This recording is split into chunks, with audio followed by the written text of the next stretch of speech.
Et avec le Saint-Damas, si tu as l'occasion de consommer, de prendre ce vin d'AOC que tu rencontres chez les marchands épiciers, qui est un Côte-du-Rhône. Un Côte-du-Rhône dans lequel il y a les cépages classiques, Jacques, tu le sais, la Grenache, le Cinsault, le Mourvèdre. Voilà. Alors tu as quelque chose quand même de typé, de vraiment Côte-du-Rhône. Quand je dis Côte-du-Rhône, tantôt j'ai dit à M. Gratton, j'ai dit amitié. Et c'est ça, un vin facile. Jacques l'a d'ailleurs dit tantôt en parlant de vin, il a dit, tu l'as dit, le Côte-du-Rhône, ça se boit bien parce que c'est un vin facile. Avec ça, j'ai comme... Non, donc, ce Côte-du-Rhône, il est dans les 14 $. 14 $, oui. Appellation d'origine contrôlée chez tous les marchands dans les épiciers. épiciers, oui. Très bien. Alors maintenant, l'autre choix qu'on trouve dans toutes les SAQ. C'est la deuxième fois que je choisis le Louis Bernard, le Côte-du-Rhône Village. Pourquoi? Parce que... Ah ben je l'aime. Et quand tu veux, moi j'en peux rien. Moi. Je suis un gars qui aime qu'une fois, mais je l'aime. Hein. Ah. Bon. Alors tu as un vin avec même cépage, sauf que tu as un peu de Cinsault en plus. Cinsault, rondeur. Souplesse. Et finesse alors, aussi, hein? Finesse. Et finesse. Et voilà, Jacques l'a dit. Alors, soit je ne vais pas dire plus long parce que c'est ça. Dans les 14 $ lui aussi. 14 $. Alors maintenant, Jacques, ton choix de la semaine. Ah, mon choix de la semaine. As-tu pris des notes, toi, là? Ah, écoute, moi, j'ébullitionne, moi, je vais exploser actuellement. Tout à l'heure, nous parlions de Tavel. Tavel, où on fait seulement du rosé. À côté de Tavel, nous sommes dans le sud des Côtes-du-Rhône, dans la vallée du Rhône méridionale. Eh bien, il y a le village, la ville de Lirac. L-I-R-A-C. On parle beaucoup de l'Irak, mais là, c'est l'Irak en France. Et on produit du rosé, et on produit également du rouge. Et c'est important, là, parce que c'est Château Saint-Roch. Et derrière Château Saint-Roch, il y a deux choses importantes. La première, une signature, Château Lagardine, Benjamin Brunel, sont les propriétaires de ce vin. Un vin généreux. Une petite parenthèse. Souvent, on snobe les grandes maisons, disant qu'on préfère le petit producteur. Pas toujours. Mais il faut rester ouvert parce qu'ils ont une obligation de qualité au fil du temps. Ils ont une obligation de qualité. Et croyez-moi, quand ils font des vins à 80 $ ou des vins à 14 $, ils le font avec autant de rigueur et de passion. Je laisse finir Jacques parce qu'ils disent bien ce qu'il doit dire. Mais ce qui est important, c'est des gens comme Lagardine. Ce ne sont pas des manufacturiers, non. Ce sont des artisans. Ce sont des artisans. Voilà. Mais ça n'empêche pas que le vin est généreux, corsé. Pour ce vin est dans les 18 $. Les 18 $. Dans toutes les Et puis, salles. un vin fait surtout avec du grenache. Il y a aussi du Cinsault, il y a du Mourvèdre. Mais c'est un vin qu'on va apprécier maintenant et qu'on peut oublier dans sa cave pendant 3 ou 4 ans. Impeccable. Formidable. Formidable. Vincent, maintenant, tu as le droit de poser la question. Question piège.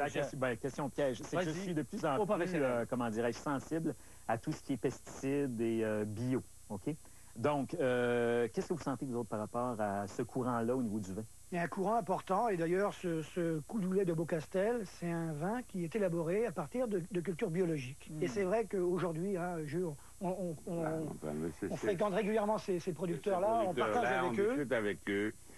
Vas-y, excuse-moi. Il y a vraiment une conscience écologique très importante. Et surtout, est-ce que le vin est meilleur? C'est surtout de penser à l'avenir. Mais Vincent veut te remercier. Voici une carafe qu'on t'offre, qui provient de la boutique Au Plaisir de Bacchus sur la rue Bernard, à Outremont, où il y a plein de verres, plein d'accessoires pour le vin. C'est à toi. Merci les gars. Merci Vincent. Plaisir. Merci infiniment. Où est-ce qu'on va dîner? On va dire. Faut bien la carafe. À la semaine prochaine, tout le monde, pour une autre émission de Vins et Fromages. À votre santé. Salut. Allez, Francis. Hey, merci, Francis. Super. Vins et Fromages vous a été présenté par les producteurs laitiers du Canada et Maison Cousin. Que dire de plus? Un homme heureux, c'est un homme heureux.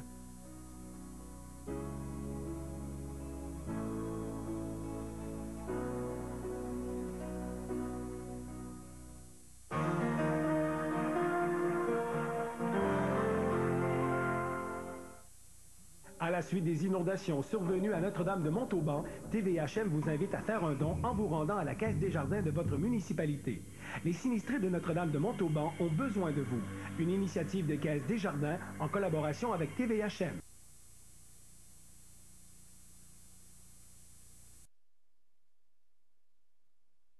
Chastenay. Depuis sa tendre enfance, il a toujours été fasciné par les étoiles. Et aujourd'hui, il est conseiller scientifique au Planétarium de Montréal. C'est un habile communicateur qui utilise des mots simples pour expliquer des phénomènes complexes, comme les aurores boréales, les naines noires et les amas de galaxies. Saviez-vous, par exemple, qu'on voit toujours la même face de la Lune? Il va nous expliquer ça, lui. Nous retournons à son ancienne école secondaire, le séminaire Saint-Joseph de Trois-Rivières. Nous vous parlerons des carrières reliées à l'astronomie et nous aurons également le témoignage de Jérémy Martel sur la formation professionnelle et technique en mécanique de machines fixes.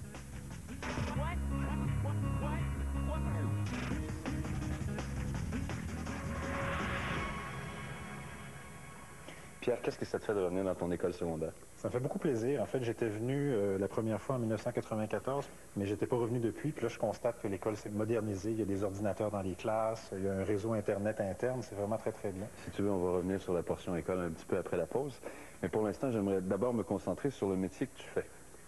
Un astronome, tel que les gens se l'imaginent, c'est quelqu'un qui passe sa vie à observer des étoiles. Et jusqu'à un certain point, c'est vrai. Sauf qu'il y a plusieurs aspects du métier d'astronome qui sont peut-être moins connus. Alors, par exemple, les chercheurs qui font de l'astronomie à l'université vont bien sûr faire de l'observation avec les grands télescopes, mais ils vont également, de temps à autre, donner des cours à des étudiants gradués ou des étudiants prégradués.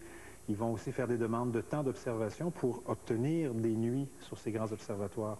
Ils vont aussi faire des demandes de subventions pour financer leurs travaux, financer l'achat d'équipements qui leur permettent de développer des nouvelles caméras et ainsi de suite. Moi, personnellement, j'ai une formation d'astronome, mais je ne fais pas de recherche en astronomie. Okay. Je fais de l'éducation. Dans mon emploi au Planétarium de Montréal, nous préparons des spectacles, des expositions, nous préparons des activités pédagogiques. Donc, c'est un autre aspect du métier d'astronome qui est plus tourné vers la communication et la vulgarisation scientifique. C'est quoi la formation requise pour être astronome officiellement? Si on parle du secondaire, au niveau du secondaire 4 et 5, il faut faire les cours de sciences et de mathématiques, donc avoir les prérequis pour entrer en sciences pures au niveau du cégep. Au cégep, on fait les cours de physique, chimie, mathématiques, du curriculum de sciences. Et ça nous prépare à rentrer à l'université en physique. C'est vraiment le baccalauréat en physique qui est le tronc commun qui mène vers des carrières en astronomie ou en physique nucléaire ou en physique de l'état solide ou en optique et laser. Dans mon cas, moi, j'ai fait donc le cégep à Trois-Rivières en sciences pures et appliquées. J'ai fait mon cours de baccalauréat en physique à l'Université Laval à Québec. J'ai fait ma maîtrise en astrophysique aussi à l'Université Laval. Et c'est au moment de commencer mon doctorat à l'Université de Montréal que j'ai décroché mon emploi au Planétarium. Pierre, quelles sont les qualités nécessaires pour devenir un bon astronome? C'est d'avoir beaucoup de curiosité. Parce que, dans le fond, il faut aimer se poser des questions, il faut aimer fouiller pour trouver des réponses. Les outils qu'on utilise, que ce soit des outils scientifiques, des outils mathématiques, on les acquiert à l'école. Mais cette curiosité-là, ça, on l'a en nous ou on ne l'a pas. Qu'est-ce qui te passionne le plus dans ton métier? Je pense que l'idée majeure, c'est de penser que l'univers est compréhensible, que nous sommes capables, avec nos cerveaux, de comprendre l'univers dans lequel on vit. L'autre chose qui me passionne énormément, c'est de communiquer ces connaissances-là à tout un chacun qui est intéressé de découvrir l'univers dans lequel il vit. Y a-t-il un point tournant dans ta carrière? Je dirais que le point tournant, c'est lorsque je suis arrivé au cégep et que j'ai découvert qu'on pouvait gagner sa vie en faisant de l'astronomie. Et là, ça a été une révélation. J'ai dit, ça y est, c'est ça que je veux faire dans la vie. Ça a été vraiment le point tournant. À partir de ce moment-là, je n'ai fait que suivre les étapes qui m'ont mené à la carrière que j'ai aujourd'hui. Quand on est astronome, ça veut dire qu'on peut travailler pour un paquet de gens, on peut travailler pour un paquet de compagnies. Si on fait une carrière en astronomie, en recherche, bien sûr, on travaille à l'université, on est chercheur patenté et tout ça, mais il y a plusieurs autres débouchés qui s'offrent à des gens qui font une maîtrise ou un doctorat en astrophysique ou en astronomie. Je pense à des gens, par exemple, qui travaillent en météorologie, qui font de la prédiction, qui développent des modèles prédictifs pour la météo. La télédétection, ça peut être fait par des astronomes. Des images prises par satellite dont on essaie d'extraire des informations qui sont utiles pour l'industrie minière, l'industrie forestière, le transport maritime, la recherche environnementale sur le transport des polluants, des trucs comme ça. La formation qu'on reçoit en astronomie nous permet de faire bien d'autres choses que de l'astronomie. Il y a un domaine qui est de plus en plus en développement actuellement qu'on appelle en anglais le data mining, qui est essentiellement d'aller chercher des informations dans des bases de données absolument gigantesques. Les astronomes font ça tous les jours parce qu'ils travaillent avec des bases de données, des catalogues d'étoiles qui contiennent des millions, sinon des milliards d'informations. Donc, les techniques qui ont été développées par les astronomes pour aller chercher l'information dans ces bases de données servent maintenant dans les études sur, par exemple, le code génétique. Quand on essaie de décrypter le code génétique humain, ça fait des bases de données gigantesques. Il y a beaucoup d'astronomes qui travaillent dans ces domaines-là à extraire et organiser l'information. Une question indiscrète, on peut gagner sa vie comme astronome? Très bien. Oui, très bien. Ça veut dire quoi, très bien? On peut gagner sa vie. Si je regarde les salaires... l'école, puis on a un job en partant. Oui, tout à fait, avec des bons salaires, parce que ce sont des emplois de très haute technicité, de haute technologie, qui sont en demande actuellement au Québec, au Canada, partout en Occident. Donc, les gens sont prêts à payer des bons salaires pour avoir accès à vos compétences en tant qu'astronome. Il y a vraiment un débouché dans ça. Tu peux travailler n'importe où. Sky is the limit. J'aime ça. C'est bon.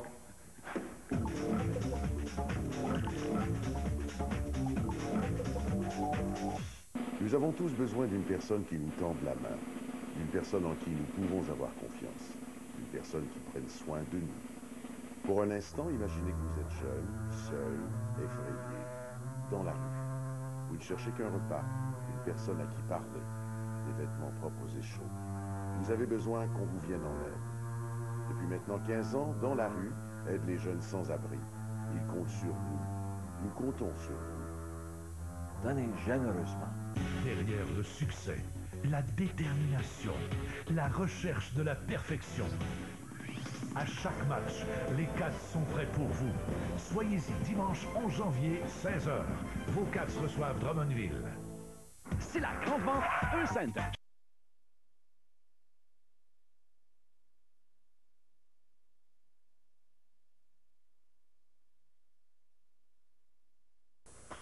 C'était perturbant. Un peu. Ben, je trouvais que l'école, ça faisait un petit peu trop sérieux. Alors, avec mes camarades, on essayait de mettre un petit peu de vie dans la classe, parfois un peu trop au goût de mes professeurs. Mais ça ne m'empêchait pas d'avoir des bonnes notes. Alors, heureusement, tout le monde était content. Et je me faisais pas trop taper sur les doigts. Et quels sont les cours que tu préférais au secondaire? Chimie, physique, bien entendu? Non? Pas nécessairement. Non, ça peut paraître curieux, mais j'étais pas nécessairement un très bon étudiant en sciences. J'aimais beaucoup les cours de littérature. Quand on lisait les grands classiques, les poèmes, ça me plaisait énormément. Cours de mathématiques me plaisait assez. Je peux pas dire que j'avais vraiment des cours favoris. Là. Je regarde Tintin, dans le fond, là, ça me fait penser à une question. Tu avais 7 ans à cette époque-là. Le premier homme a marché sur la Lune. Comment ça s'est passé chez vous? Mes parents m'ont permis de me coucher tard parce que c'était, je pense, à 22 heures, heure de Montréal, que les astronautes ont effectivement mis le pied sur la Lune. Alors, je me souviens très bien de la scène. J'étais devant le vieux téléviseur noir et blanc dont l'écran était un peu arrondi. C'était les vieilles télés. Et je me souviens d'avoir vu cette image un peu fantomatique de Neil Armstrong qui marchait sur la surface de la Lune. Et je me souviens qu'il y avait en surimpression sur l'écran, parce que c'était des images qui venaient de la NASA, c'était écrit « Live from the Moon ». Et là, évidemment, je ne lisais pas anglais à cette époque-là, donc j'ai demandé à mes parents qu'est-ce que ça voulait dire. Puis ils me disent, l'image, elle vient de la Lune, ils sont sur la Lune en ce moment, ça a lieu maintenant. Et là, j'étais absolument fasciné de penser que, puis je regardais, la Lune était dehors, là, on la voyait, elle était presque pleine, de penser que au moment où je regardais l'image, il y avait 2 types qui étaient en train de marcher sur la Lune, mais ça m'a jeté par terre.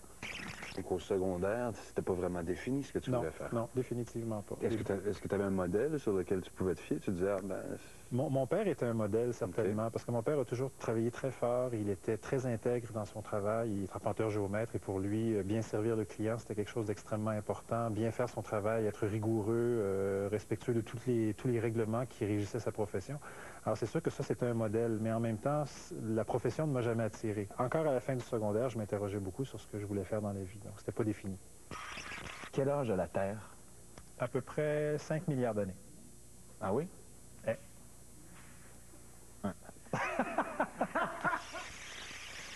Selon toi, quel âge a la Terre? Une couple de milliards d'années. Des milliards d'années, je pense. Je sais pas vraiment précisément, mais je pense qu'elle est bien vieille. 45 milliards d'années ou chose genre? Je suis pas sûre vraiment pas. Je sais pas. Des fois, elle est vieille. Plusieurs millions d'années. 5 milliards d'années. 5 milliards et 3 années. Pourquoi et 3 années? Parce que ça fait 3 ans que je le sais qu'elle a 5 milliards d'années.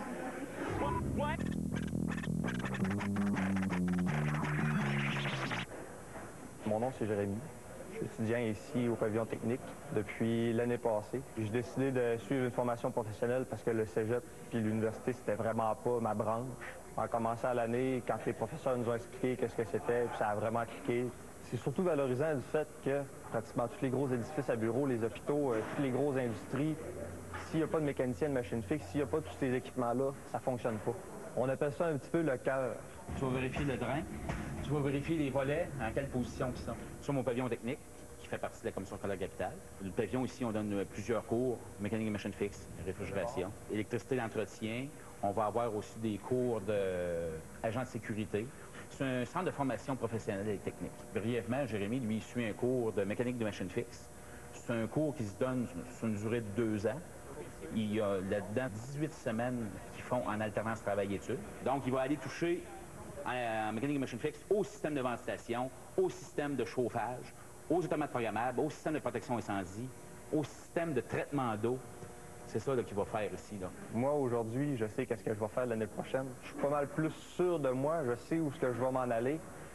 Je sais que si je veux fonder une famille plus tard, je vais être capable de la faire vivre avec le salaire que je vais gagner, puis avec les conditions de vie que je vais avoir comparativement à là 5 ans. J'en avais aucune idée. Surtout avec, justement, l'attitude que j'avais à l'école, c'était vraiment pas évident, si on veut. Rendu au secondaire à Polyvalente, j'ai commencé dans la drogue un peu, puis je manquais des cours pas mal, puis je manquais des cours un peu trop, puis des échecs. Ça a fait que j'ai fait mon secondaire en peut-être 7 ans. Je suis allé sur le marché du travail, puis je me suis rendu compte que travailler au salaire minimum toute ma vie, c'est vraiment pas fameux. Puis je me suis dit, il va falloir que je suive une formation pour justement réussir à me tirer avec un bon salaire, puis pouvoir me regarder dans un miroir sans me dire « t'es un raté » ou quoi que ce soit de même. Puis contrairement au secondaire, tu peux pas te permettre de dire « ah, matin, je rentre pas et ça marchera pas ». Par après aussi, c'est qu'on sait que je sors d'ici avec un diplôme, je peux rentrer travailler avec des bons salaires, puis je peux me placer à peu près où ce que je veux, dépendamment du taux de placement. C'est beaucoup mieux qu'un secondaire 5, bien tout nu. Puis j'ai eu droit aux prêts et bourses. C'est sûr que je suis pas dans le luxe, sauf qu'en gérant comme il faut mon argent, je suis capable d'être assez à l'aise. Oh. Bingo, on s'en va en haut. C'est bon. Ben, Denis, comme professeur, moi, je trouve qu'il est super efficace parce qu'il vient du marché du travail. Il sait de quoi il parle, il est super efficace, il est vraiment relax. C'est un bon prof. Il faut que tu t'aides, puis après ça, ça va bien aller.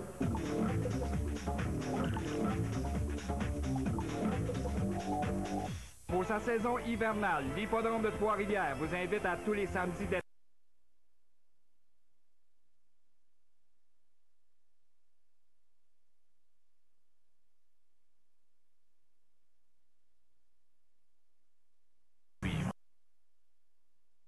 Je m'appelle Pierre Chastenay, je suis astronome au Planétarium de Montréal et finissant du séminaire Saint-Joseph où j'ai étudié jusqu'en 1979, jusqu'en secondaire 5. Qui veut commencer? Croyez-vous aux ovnis? En fait, je te dirais d'abord que la question de savoir si on croit ou ne croit pas n'est pas vraiment une question scientifique. La question de la foi, c'est une chose, puis la question de la science, c'est une autre.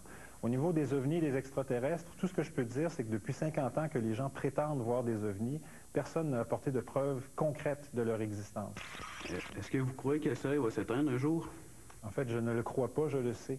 C'est-à-dire qu'on connaît le mode de vie des étoiles, on sait comment les étoiles naissent, on sait comment elles vivent et on sait comment elles meurent. Et quand on regarde le Soleil et qu'on étudie ses caractéristiques, on est capable de dire que dans à peu près 5 milliards d'années, le Soleil va gonfler tellement qu'il va englober probablement l'orbite de Vénus, peut-être même l'orbite de la Terre. Donc, dans 5 milliards d'années, la Terre va être vaporisée à cause de la chaleur. Et éventuellement, quelques millions d'années plus tard, le Soleil va souffler dans l'espace les couches extérieures de son enveloppe, de son atmosphère, et il va s'éteindre tout simplement pour devenir une naine blanche, qui est un cadavre d'étoile, si tu veux. J'aimerais savoir qu'est-ce que vous pensez de l'astrologie. Au 16e siècle après Jésus-Christ, à l'époque de Copernic, Galilée, Kepler et les autres, l'astronomie est née. Et la différence entre l'astronomie et l'astrologie, essentiellement, c'est que l'astrologie, c'est une croyance, c'est une superstition, alors que l'astronomie, c'est une science. L'astrologie n'a pas de pouvoir prédictif. Par exemple, si vous prenez un astrologue qui fait 100 prédictions, son taux de réussite va être de 15 à 20 %, ce qui est à peu près le taux de réussite de n'importe qui fait des prédictions au hasard. J'aimerais savoir pourquoi on va toujours le même côté de la Lune. En fait, la réponse simple, c'est parce que la Lune tourne autour de la Terre, d'accord, en 29 jours et quelques. Et la Lune fait également un tour complet sur elle-même, exactement dans le même temps et dans le même sens. Ce qui fait qu'il y a une phase de la Lune qu'on ne connaissait pas jusqu'en 1959, alors que les Soviétiques ont lancé la première sonde qui a tourné autour de la Lune et qui a pris des photographies de la face cachée de la Lune. Est-ce que les astres influencent nos comportements?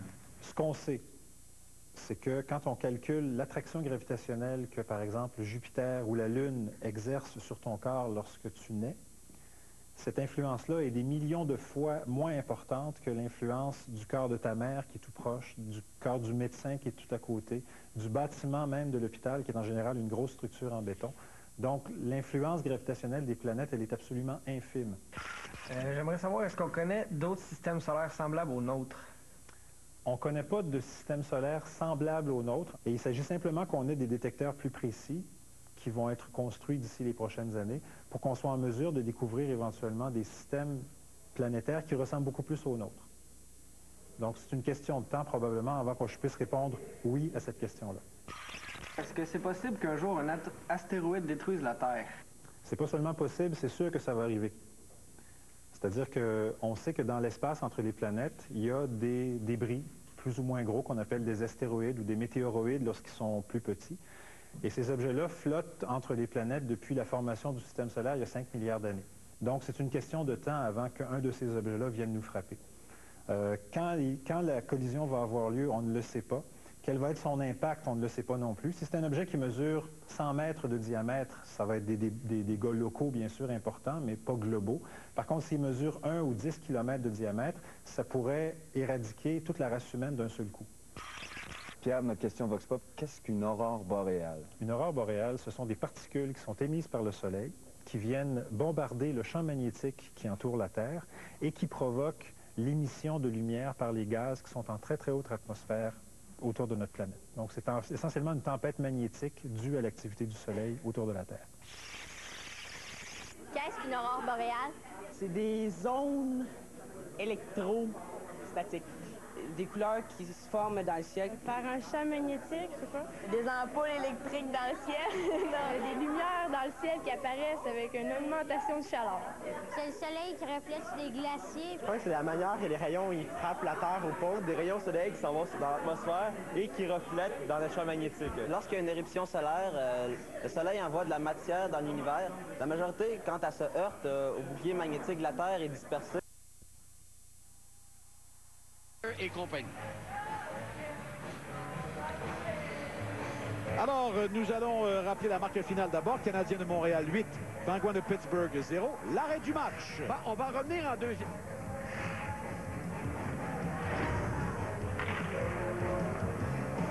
Une présentation de Renault Dépôt, celui qui fait baisser le coût de la rénovation au Québec.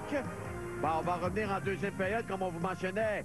L'un des faits marquants de la rencontre, ça a été l'arrêt de Théodore aux dépens de Holzinger. C'était à ce moment-là 1-0 en faveur du Canadien. Alors, la marque finale, Montréal 8, Pingouins de Pittsburgh 0. Vous regardez la soirée du hockey, Molson Export.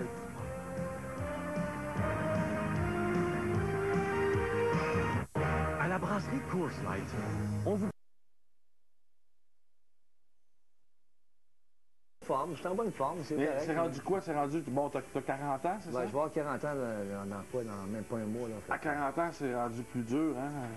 C'est ça ou bien c'est à force de t'être bataillé? Bien, c'est au niveau mental aussi. C'est une question de respect envers soi-même aussi. Je veux dire, on n'a pas la même détermination à 40 ans qu'on l'avait à 20 ans, c'est sûr. C'est quoi la différence de détermination? Bien, quand tu as 20 ans, écoute, tu veux prouver toutes sortes d'affaires. Tandis que là, ben moi, j'ai monté les échelons pas mal jusqu'à la Ligue nationale, donc... Mais là, tu te bats plus parce que tu joues plus, c'est-tu parce que ça ne tente plus de te battre? Ben, c'est parce que je suis capable de faire d'autres choses aussi, là. Je suis capable de jouer encore, mais il reste que la fameuse réputation va toujours me suivre pour le restant de mes jours. Puis là, tous les gars veulent t'essayer. Ben oui, c'est ça. Mario Robert joue avec le Canadien, puis tout ça. Là, tu sens qu'à chaque match, ils veulent t'essayer, c'est ça qui ben, c'est sûr. En même temps, ben, j'ai affronté quand même des joueurs quand j'arrive au Garaga de Saint-Georges, dans les premières années du Garaga, peut-être 5-6 ans, puis... les gars me le disaient carrément après la bagarre, je suis fier de t'avoir affronté, Mario. Moi, je vais pouvoir dire ça à mes amis que j'ai affronté Mario Robert. Donc, ça devient un genre de trophée, mais je pense que là, moi, j'ai passé l'âge de ces trophées-là. Je parle de ce trophée-là. Oui, mais ça c'est... Coupe Stanley, ça, c'est ta fierté. Tu étais 4 ans avec le Canadien de Montréal en haut. À l'époque, 93, ça a été là pour... Ça, c'est des beaux souvenirs. C'est les plus beaux souvenirs que j'ai du hockey, définitivement. Es-tu nostalgique de cette époque-là? Bien, c'est sûr que oui, ça m'arrive d'y penser souvent, surtout quand je vois encore des anciens, des gars avec qui j'ai évolué, qui évoluent encore dans la Ligue nationale. On parle comme exemple de Patrick Roy qui a pris sa retraite l'année passée. C'est un gars qui a vécu, écoute, Patrick n'aurait pas été là, je pense qu'on l'avait, mais... Ça a été quoi, toi, à part la Coupe Stanley avec le Canadien, là, pendant que tu as joué avec Montréal, un beau souvenir que toi, soit avec un chum que tu t'es fait avec le Canadien, une belle journée, là. C'est sûr que bon, j'ai vécu tellement de beaux moments à Montréal. J'étais pas mal. Bon, on voyageait ensemble, moi avec Patrick, Vincent D'Anfos. C'est le fun de voyager en train. Denis Savard.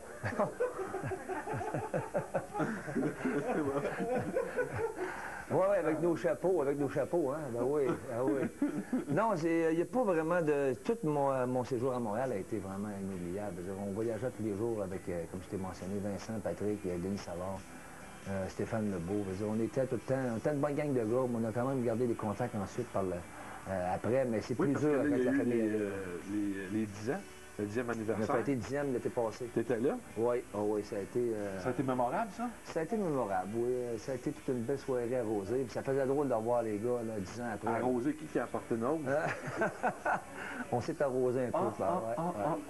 Le lendemain a été pénible, tu sais, là. Oui? Oh, ça a été le fun, ça, des 10 ans. Oui, ça a donné... Allez-vous faire la même chose à 15 ans, puis à 20 ans? Bien là, c'est sûr qu'on va essayer de prendre la relève un peu parce que tout le monde vieillit tranquillement. Justement, je parlais avec Benoît Brunet qui disait qu'il voulait commencer à s'impliquer plus avec les anciens parce que, bon, on veut quand même commencer à faire des... Il commence à accepter qu'il est un ancien, Benoît? Oui, c'est ça. Oui, tu peux commencer à comprendre aussi qu'il s'en vient ancien, hein? Oui, puis vous voulez vous impliquer pour le 15e, ouais, faire plus d'activités. On veut faire des activités plus tard, là, commencer là, à se regrouper plus dans le temps du Canadien 93, parce que, bon, on sait que les Régents Hall et tout ça, les autres, c'était quand même dans les années 70. Nous, on est vraiment dans l'ère de 80-90, puis après ça, ben, ça va être à nous autres de devenir des bons vétérans, là, comme on dit. Là. Après la pause, on continue de s'entretenir avec Mario Roberge à Jonquière. Mais moi, en étant ce que je suis, avec le vécu surtout que j'ai eu... Tu leur dis j'ai gagné une coupe, j'ai joué pour 380 équipes dans la mairie. Ouais, là, Doc, je vois tout embrouillé. OK, tant de secondes. Maintenant? Ça me fait penser à Maurice Richard. Je t'ai pas de...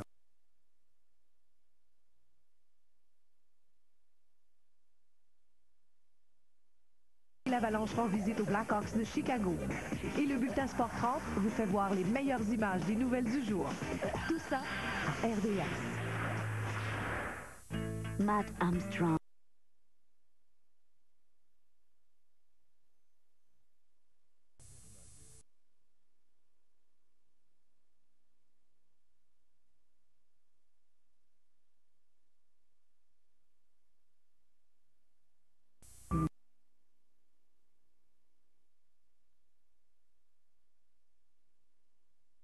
Rivière.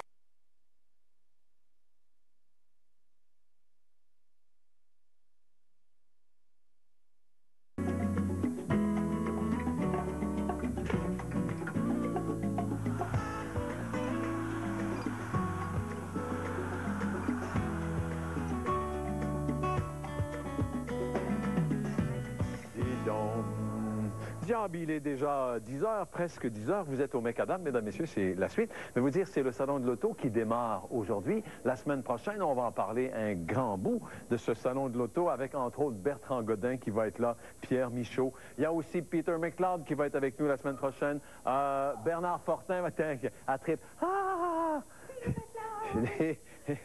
Les vieilles poules, envoyez donc, toi. Peter McLeod, Bernard Fortin, Jean Pagé, et là aussi la semaine prochaine. Hey, la semaine prochaine, la greffe de cheveux! La greffe de cheveux la semaine prochaine. Et puis notre adresse, si vous voulez nous écrire, Daniel va vous répondre. C'est le macadam@tqs.ca. Merci beaucoup. Ce qui suit n'est pas qu'un plaisir d'hiver, parce qu'on parle plaisir d'hiver ce matin. C'est un plaisir 4 saisons. J'ai l'honneur de vous présenter M. Gaston Lheureux en compagnie de Titine et d'Adoune. Et je dois dire que Gaston, il n'a pas tellement changé dans le fond, hein? C'est aussi un plaisir d'hiver, mais de diverses façons. Justement. Et on a une photo pour le prouver. Non, ouais. Sérieux? Il y a d'autres, oui. Là, c'est moi, ça. C'est moi, ça. Aujourd'hui, et il y a quelques années... Oui, quand j'avais la moustache. Il y a la moustache en moins. Oui. J'ai apporté un cadeau. C'était à l'époque de Avis de recherche. Avis de recherche. Avis de recherche. D'ailleurs, tu étais venu à faire ça. J'ai apporté un cadeau ici. J'arrive de France, alors c'est des vendanges tardives, alors garde-le. C'est parfait à ce moment-là. Ça y est. Jean-Pierre, j'aime juste les fleurs qui sont pas vraies. Non, mais c'était le raisin qui était un peu mûr, alors il l'a reçu dans la grappe. Alors, si je comprends bien, aujourd'hui, on va parler plutôt de ce raisin-ci pour le vin blanc. Oui, alors il faut dire que l'Alsace, moi je pense que tu connais bien l'Alsace. J'ai vécu à Strasbourg. J'ai visité Strasbourg et ses canaux, on dirait. C'est la plus belle région viticole d'Europe. Les gens qui prévoient planifier un voyage, il faut faire l'Alsace. C'est à peu près 120 km entre Mulhouse et Strasbourg. Et c'est la plus grande concentration de grands restaurants.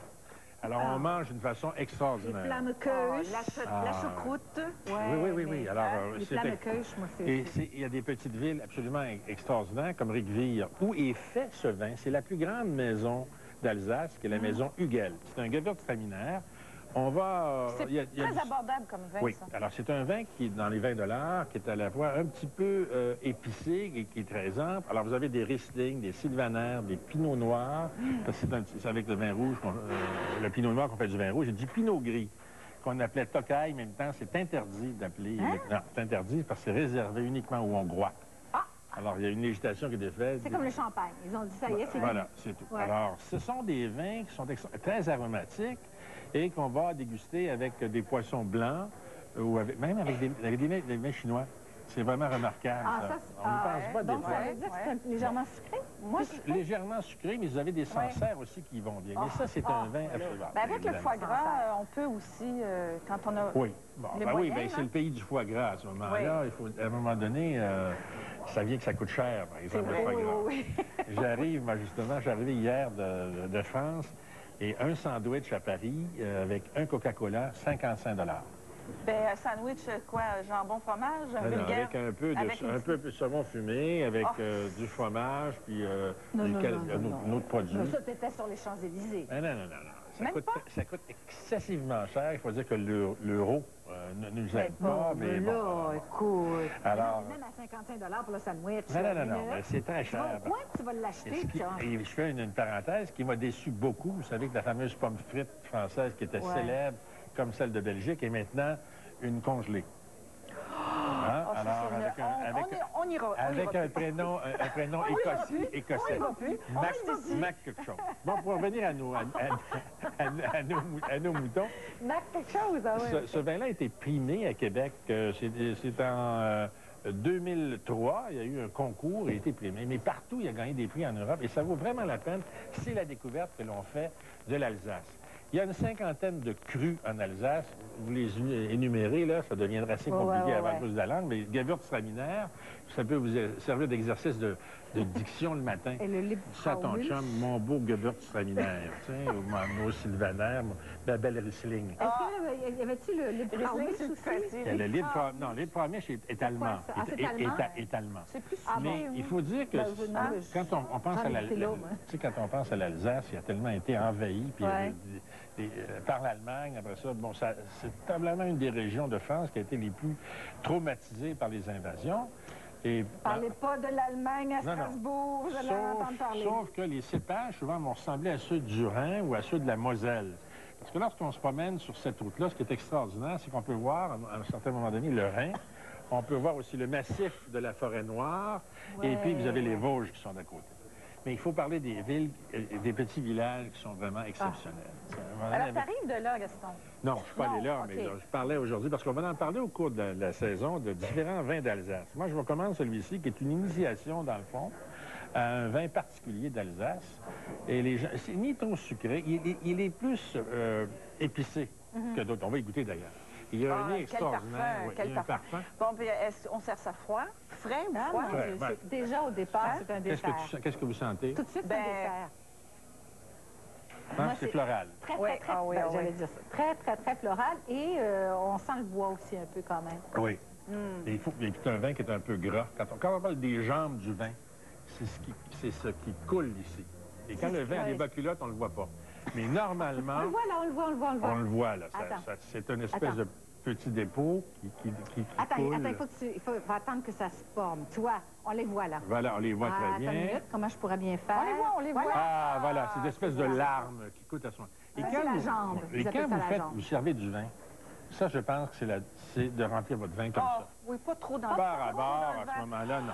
Non. Surtout quand c'est un vin frais, là. Mais tu crois pas qu'un peu plus haut, juste un tout petit peu plus haut, quand même? Je t'ai laissé la bouteille, il n'y a pas de problème. Non, je parle pas de la bouteille, là. Je parle pas... Oui, c'est vrai. En hiver. En hiver. Presque en hiver, à ce moment-là. Et là, quand vous tournez, pour lui permettre de respirer, allez-y, rondement. Les gens ont peur. Mais non, qu'est-ce que tu fais? Je barre. Comme ça, tu fais un mouvement de rotation. Qu'est-ce que tu fais? Oui, mais elle vient en Australie, ça tourne de l'autre côté. Moi, c'est une machine à laver. C'est une tempête d'eau. Moi, c'est une tempête dans un verre de vin. Il y a des vins en Alsace qu'on va appeler vendanges tardives. On dit vendanges tardives, on va les cueillir, ces raisins-là, qui sont un peu gelés en octobre. C'est pas tout à fait vrai, c'est pas nécessairement ça. Ce sont des vins qui vont produire, ce sont des vins qui sont liquoreux. Il y en a au Québec aussi qui sont remarquables. Il y en a un qui est remarquable au Québec, qui s'appelle le Marathonien, qui est fait dans la région près de la Colle, et aussi celui du docteur Jacques Papillon, qui est fait à Dunham, qui est un vin de glace absolument remarquable. Ah, ça, c'est Le vrai. vin de glace, il faut essayer. Et l'inesquiline. J'avais déjà interviewé ce monsieur-là là, près des